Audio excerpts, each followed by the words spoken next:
Hello and welcome to Digital Insights, featuring topics from the boagworld.com blog. My name is Paul Boag, and on this show we talk about user experience and digital transformation. But today I want to encourage you to become a user experience advocate. You see, if you think about it, we can be quite cheeky as designers. We can have quite a nerve sometimes. We often come across as being a bit of an arrogant breed. Nowhere is this more true than we have the audacity to call ourselves user experience designers. Whether we mean it or not, this carries with it the implication that we can single-handedly design the user experience. Of course, the reality is nothing could be further from the truth. Improving the user experience requires a wide range of expertise. There are the obvious ones, such as designers, developers, copywriters, and marketers, but there are also the not so obvious ones too. People like accountants, compliance experts, and of course telephone support staff. In fact, it's hard to think of someone in an organization who doesn't in some way influence the customer experience. Now, not all of them do so directly, but they all have an impact indirectly. With so many people impacting the experience, we need advocates more than we need designers right now. The problem is most colleagues rarely consider the user experience. They're quite internal focused, too busy firefighting and trying to meet deadlines to consider the needs of the customer. A designer is going to struggle in this kind of atmosphere. They'll find themselves frustrated in their efforts by colleagues who've got other agendas.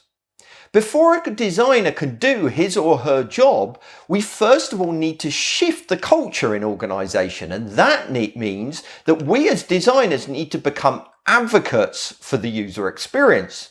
Of course, this doesn't apply in all organizations. There are those that are more mature in this area and already have a culture focused on improving the experience. In such organizations, there's no need for an advocate, and a designer won't face the kind of resistance that's so common. Unfortunately, few organizations are in this place, and that's why we need advocates more than designers right now.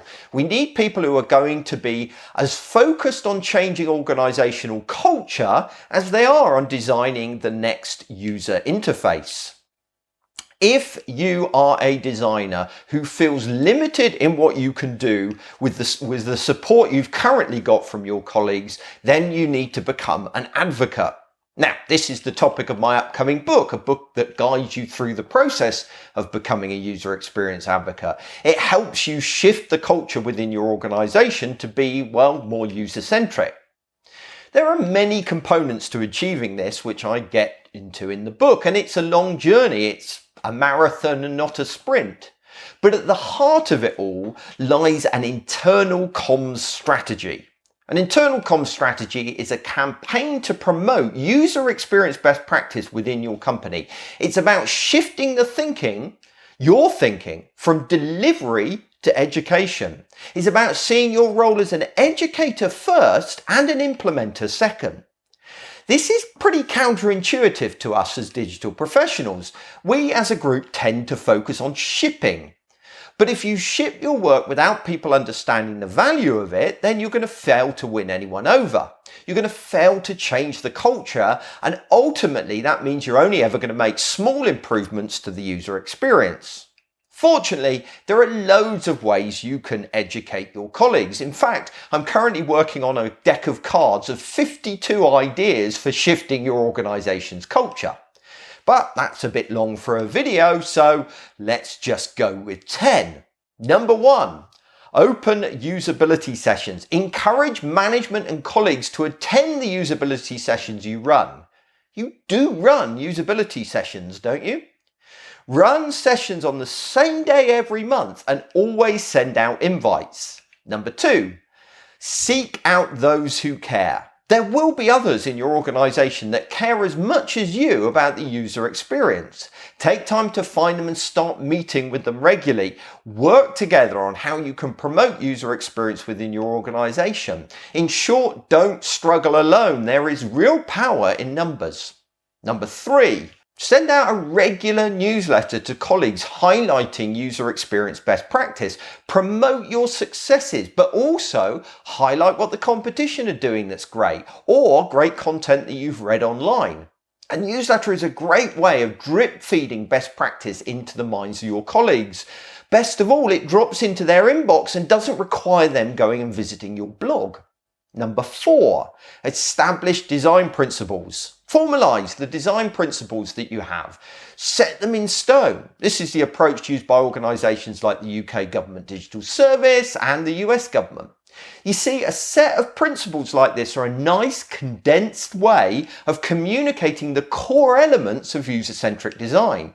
They are great for referring to when working with colleagues. Number 5, use your office walls. Colleagues fail to consider the user experience because they don't have a lot of contact with users. Inviting them to usability sessions will help with this, but it's not going to reach enough people by itself. Now, MailChimp addressed this problem by turning personas into attractive posters that they can display around their office. And you could, to be honest, do the same with things like empathy maps or customer journey maps. It's about making sure that every time someone looks up from their desk, they're seeing a user. Number 6, run some lunchtime presentations. Start running the occasional lunchtime presentation, a place where you can talk about user experience best practice and present some of the work you've been doing. From time to time, also consider getting in an outside speaker to add some credibility and gravitas to the proceedings. And if possible, bribe people to attend with a free lunch. I promise you it works really well. Number 7, create a low light reel. When you run a usability session, and you really do run those usability sessions, don't you? Make sure you record them. When you finish, edit together all the worst comments and criticisms into a short video and circulate this to your colleagues. It's a great way of exposing them to the frustrations that users are having. Number 8, show your work often. As designers, we often fear showing work in progress to colleagues for fear of criticism. But doing this excludes them from the process, and so they don't really learn anything. By engaging them throughout the design process, you've got a chance to show them what good user experience design really looks like. And that brings me on to number 9, workshop with colleagues. You could take the idea even further by workshopping with your colleagues. Workshopping is a great way of getting them to think about things from the user's perspective. Whether an entire design sprint or just some homepage prototyping, a workshop exposes colleagues to new ways of thinking. And it also makes them feel consulted, which makes them feel engaged, which gives them a sense of ownership. Number 10, get out of your chair. Finally, I would encourage you to get out of your chair and go and speak to colleagues across the organisation. Stop emailing back and forth. Have real conversations instead. In fact, go and sit next to colleagues that you're working with on a project. Break down those business silos at every opportunity and spend time with colleagues in other departments.